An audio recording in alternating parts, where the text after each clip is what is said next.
नमस्कार बंधुरा अर्चनार पाकशालाय आपनादेर स्वागत जानाई। आज आमी तैरी करे देखाबो काँचा आमेर आमसत्व कोनो रकमेर फुड कालार बा कोनो रकमेर केमिकल छाड़ा।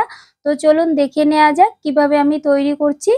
आमी एर जोन्नो दुटो काँचा आम नियेछि, टाटका काँचा आम। दुटो आमेई आमार 750 ग्राम वेट हयेछे। आपनारा चाइले छोटो बड़ो जे कोनो साइजेर आम काँचा आमेई निते पारेन। प्रथमे आमी আমগুলোকে ভালো করে ধুয়ে এইভাবে খোসা ছাড়িয়ে নিচ্ছি। দেখুন এবারে আমি ছোট ছোট পিস করে কেটে নেব। আপনারা চাইলে পুরো আমগুলোকে সেদ্ধ করেও নিতে পারেন, তবে আমগুলো বড় বড় আমি ছোট টুকরো করে নিচ্ছি। যদি আমার এই আমসত্ত্ব আপনাদের ভালো লাগে তাহলে যারা ফেসবুক থেকে দেখছেন তাদেরকে অনুরোধ করব ফেসবুক পেজটাকে ফলো করতে, আর যারা ইউটিউব থেকে দেখছেন তাদেরকে নতুন বন্ধুদের অনুরোধ করব আমার চ্যানেলটিকে সাবস্ক্রাইব করে আমার পাশে থাকতে।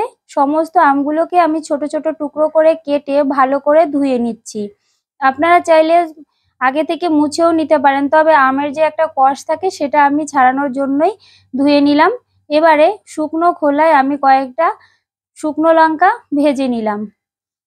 এবারে আমগুলোকে আমি একটু জলে সেদ্ধ করে নিচ্ছি। দেখুন বেশি জল দেওয়া যাবে না, একটু গায়ে গায়ে জল দিতে হবে। আমটা ফুটলে দেখতে হবে আমটা কতটা সেদ্ধ হয়েছে।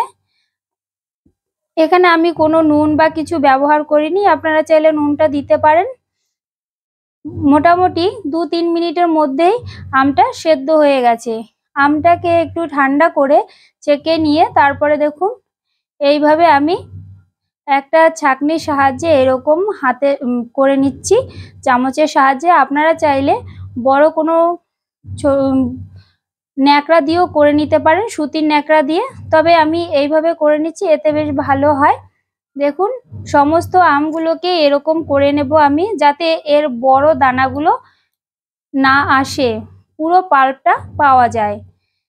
এরকম সমস্ত আমগুলোকে আমি পাল্পটাকে ভালো করে নিয়ে নেব। দেখুন একটু একটু যে আঁশ মতো আছে সেগুলো বেশ বেরিয়ে গেছে। এবারে আমি আমের আমসত্ত্বটাকে তৈরি করে নেব। দেখুন কতটা সুন্দর পাল্প তৈরি হয়েছে। এখানে আমি জল দিইনি, দেখুন খুব সুন্দর পাল্প হয়েছে। কড়াইয়ের মধ্যে শুকনো কড়াইয়ে আমি আমটাকে দিয়ে দেব, আর দিয়ে দিয়েছি 1 বাটি চিনি। আপনারা আপনাদের স্বাদ অনুযায়ী মিষ্টিটা ব্যবহার করবেন, কারোর মিষ্টি বেশি ভালো লাগে কারোর বা কম, সেই অনুযায়ী আপনারা দেবেন। এবারে দেখুন চিনিটা দেওয়ার কারণে একটু পাতলা হয়ে গেছে। এবারে একটু দিয়ে দিয়েছি আমি বিট নুন, আর যে লঙ্কাটা আমি ভেজে রেখেছিলাম সেটা গুঁড়ো করে দিয়ে দিয়েছি, আর একটা তেজপাতা 2 ফালি করে দিয়ে দিলাম। আপনারা চাইলে এগুলো নাও দিতে পারেন, শুধুমাত্র আম দিয়েও করতে পারেন, তবে এরকম যদি চিলি ফ্লেক্স বা এই লঙ্কা দিয়ে দেন তাহলে কিন্তু বেশ ভালো লাগে। আর তেজপাতার একটা আলাদা ফ্লেভার আছে, বেশ ভালো লাগে খেতে।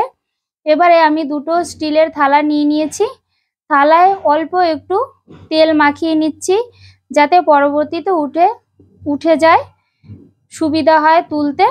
দেখুন আমের থিকনেসটা দেখে নিই, খুব বেশি ঘন আমি করিনি আর একদম পাতলাও নয়, এরকমই করার চেষ্টা করবেন, তাহলে কিন্তু আমসত্ত্বটা খুব ভালো হবে।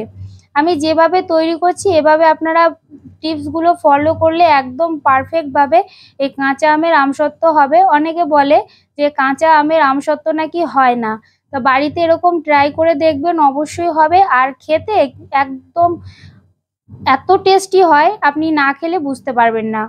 আমি রোদে একদিন দিয়েছিলাম, যেহেতু এখন প্রচুর রোদ তাই আমি একদিনের রোদেই দেখুন কতটা সুন্দর শুকিয়ে নিয়েছি, আর একদম সফট, একদম মুঠো করা যাবে, খুবই সুন্দর। এপিট ওপিট আপনাদের দেখিয়ে দিচ্ছি, এতটা ভালো হয়েছে। দেখুন আমি মুঠো করছি কিন্তু ছিঁড়ে যাচ্ছে না। এবারে আমি ছোট ছোট পিস করে নিচ্ছি, রোল করে নেব আমি। আপনারা চাইলে দোকানে যেমন আমসত্ত্ব পাওয়া যায় সেরকমও করে নিতে পারেন, তবে আমি এরকম লম্বা লম্বা কেটে আমি রোল সিস্টেম করে নিচ্ছি। এই আমসত্ত্বটা একটু টক ঝাল মিষ্টি হয়, খেতে কিন্তু দুর্দান্ত লাগে। এমনিও খেতে পারেন, অথবা আপনার যখন মুখে ভালো লাগবে না কিছু, অনেক সময় আমরা গরমে খেতে চাই না, কিছু ভালো লাগে না, তখন এরকম খেতে পারেন বা চাটনি করে, যেমন ইচ্ছে আপনারা খেতে পারেন। দেখুন কতটা সুন্দর হয়েছে রোলগুলো। বাড়িতে ট্রাই করে অবশ্যই জানাবেন। ধন্যবাদ বন্ধুরা, পাশে থাকবেন। নমস্কার।